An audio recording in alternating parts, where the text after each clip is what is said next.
नमस्कार, TV9 मराठीमध्ये आपल्या सगळ्यांचं स्वागत. मी निखिला आणि महत्त्वाची बातमी आहे ती बीडमधून. खंडणी प्रकरणामध्ये वाल्मिक कराड सरेंडर होण्याची शक्यता आहे. वाल्मिक कराडचं बँक खातं गोठवण्यात आलेलं आहे. या संदर्भात मुख्यमंत्री फडणवीसांनी आदेश दिले, तर वाल्मिक कराडच्या नातेवाईकांचं देखील बँक खातं गोठवण्यात आलेलं आहे. मुख्यमंत्री फडणवीसांच्या आदेशानंतर वाल्मिक कराडची बँक खाती गोठवण्यात आली आहेत. वाल्मिक कराडच्या नातेवाईकांचंही बँक खातं गोठवण्यात आलंय.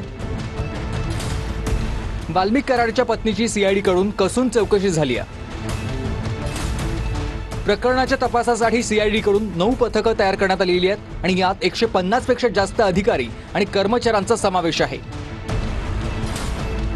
संतोष देशमुखांचं ज्या गाडीमधून अपहरण केलं होतं त्या गाडीमध्ये सापडलेले 2 मोबाईल तपासणीसाठी प्रयोगशाळेत पाठवण्यात आले. हत्या प्रकरणामधील सर्व कॉल आणि व्हॉट्सअप कॉल तसंच हे सर्व तपासण्याचं काम सीआयडी कडून सुरू आहे. खंडणी प्रकरणातील आरोपी वाल्मिक कराड हा पोलिसांसमोर शरण येण्याची शक्यता आहे. संतोष देशमुख हत्या प्रकरण आणि वाल्मिक कराड खंडणी प्रकरणी सीआयडी कडून तपास सुरू आहे. खंडणीचा गुन्हा दाखल झालेल्या दिवशी वाल्मिक कराड उज्जैनमध्ये होता. 11 डिसेंबरला इंस्टाग्रामवर वाल्मिक कराड याच्याकडून उज्जैनमधील फोटो पोस्ट करण्यात आला होता.